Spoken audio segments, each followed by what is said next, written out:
আমি এখানে ইংরেজি ডিপার্টমেন্ট 12 ব্যাচের স্টুডেন্ট। তো আমাদের এখানে যে ঝামেলাটা হয়েছে, এখানে অ্যাকচুয়ালি আমাদের কর্মসূচি ছিল অবস্থান কর্মসূচি। আমাদের উদ্দেশ্য ছিল আমরা মডার্নে গিয়ে অবস্থান করব। কিন্তু আমাদের যে এখানে ছাত্র সংগঠন আছে, তারা আমাদের আগেতেই জানিয়ে দিয়েছিল যে অবস্থান ছাত্রলীগ ছিল এখানে। তো ওরা আমাদের জানিয়ে দিছে যে এখানে হচ্ছে আপনাদের অবস্থান কর্মসূচি করা যাবে না, আপনারা হচ্ছে পদযাত্রা করেন। আমরা সেটাতে একমত হয়ে আমরা এখানে পদযাত্রা করার জন্য ইচ্ছুক ছিলাম। কিন্তু তার পরবর্তীতে আমাদের আরও ফোর্স করে আমাদের যে সবার সাথে কথা ছিল আমরা হচ্ছে পদযাত্রা করে চলে আসবো। কিন্তু আমাদের যখন ক্যাম্পাসের গেটে যখন চলে গেছে, তখন ছাত্রলীগ সহ বাকি স্যাররা যারা আছে তারা আমাদের হচ্ছে বাধা প্রদান করছে। স্যাররা অ্যাকচুয়ালি যখন সামনে আছে তখন পিছন থেকে এবং তাদের যারা তৃতীয় পক্ষ ছিল তারা স্যারের উপর আক্রমণ করে সেই দায় আমাদের সাধারণ শিক্ষার্থীদের উপর চাপানোর চেষ্টা করছে।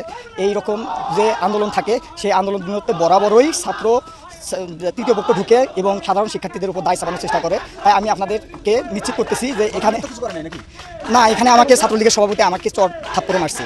এখানে উনি আমাকে নিজে স্টিল আমাকে থাপ্পড় মারছে।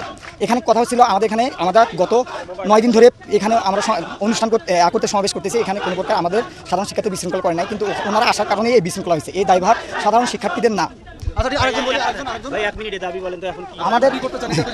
আমাদের দাবি আমরা এখন বর্তমানে এক দফাতে পৌঁছাইছি, সেটা হচ্ছে সকল প্রকার অযৌক্তিক কোটাগুলো, বৈষম্যমূলক কোটাগুলোকে দূর করে প্রথম থেকে চতুর্থ শ্রেণী পর্যন্ত যথাযথ কোটা সংস্কার করা।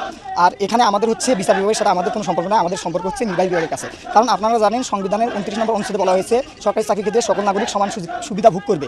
কিন্তু এখানে আরও আছে যারা অনগ্রসর জনগোষ্ঠী আছে, তাদের জন্য একটা নির্দিষ্ট কোটা ব্যবস্থা থাকবে। এটা কোটা ব্যবস্থা কিছু সংখ্যক অনগ্রসর জনগোষ্ঠীর জন্য এটা সাংবিধানিক অধিকার। কিন্তু 18 পরিপত্রে যেটা করা হয়েছিল এখানে আমরা সাধারণ শিক্ষার্থীরা আমরা এখানে শঙ্কিত আছি। তো আমরা সাধারণ শিক্ষার্থীরা চাচ্ছি যাতে আমাদের এই ব্যাপারে আমাদের পরবর্তীতে কোনো সমস্যা না হয়। কারণ এখানে যে সমস্যাটি হয়েছিল সেই সমস্যাটি আমরা সাধারণ শিক্ষার্থী দায়ী না। এখানে তৃতীয় পক্ষ ঢোকার কারণে, তারা বাধা দেওয়ার কারণে এই পরিস্থিতি হয়েছিল। সুতরাং আমরা আশঙ্কা প্রকাশ করতেছি। সুতরাং আমাদের আশঙ্কায় সারা বাংলাদেশের শিক্ষার্থীরা একমত প্রকাশ করবে বলে আমি আশা পোষণ করতেছি। কারণ